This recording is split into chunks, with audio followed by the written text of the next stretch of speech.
I'm sure you will never forget the joints and ligaments present in the shoulder complex and the movement taking place because I've summarized it all in one page. Come, let's see. So the first and foremost, shoulder joint complex composed of clavicle, scapula and humerus bone. Okay. So joints under shoulder complex are sternoclavicular, glenohumeral, acromioclavicular and scapulothoracic. The glenohumeral joint is also known as shoulder joint. Fine. So come let's to individual joints. In sternoclavicular joint, it is the joint between manubrium sternum and medial end of clavicle. It is a saddle and plain type of synovial joint. 3 degree of movement. Ligaments is sternoclavicular, interclavicular, costoclavicular and fibrous capsule. Movements taking place is elevation, depression, protraction, retraction, anterior and posterior rotation. Fine.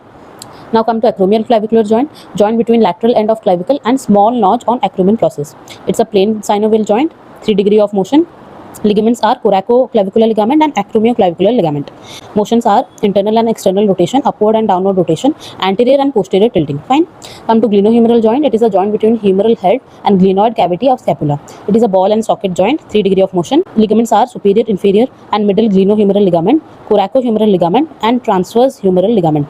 Motions are flexion, extension, abduction, adduction, medial and lateral rotation, circumduction. Next comes to scapulothoracic joint. It is a joint between scapula and thorax held between 2 to 7th rib. It is not a synovial joint. It is a functional joint. 3 degree of motion. It has no own ligaments. Movements are upward and downward rotation, anterior and posterior tilting, internal and external rotation, elevation and depression, protraction and retraction. You can remember the scapulothoracic movements by taking these 2 movements from sternoclavicular joint and 3 movements from acromioclavicular joint. It is the motion of scapulothoracic. I will give you a tip. Visualize all the ligaments and joints in the 3D anatomy app for a clear visualization and you can remember this fast. If you want these notes, you can directly DM me and I'll send these notes into your DM. Bye bye. See ya.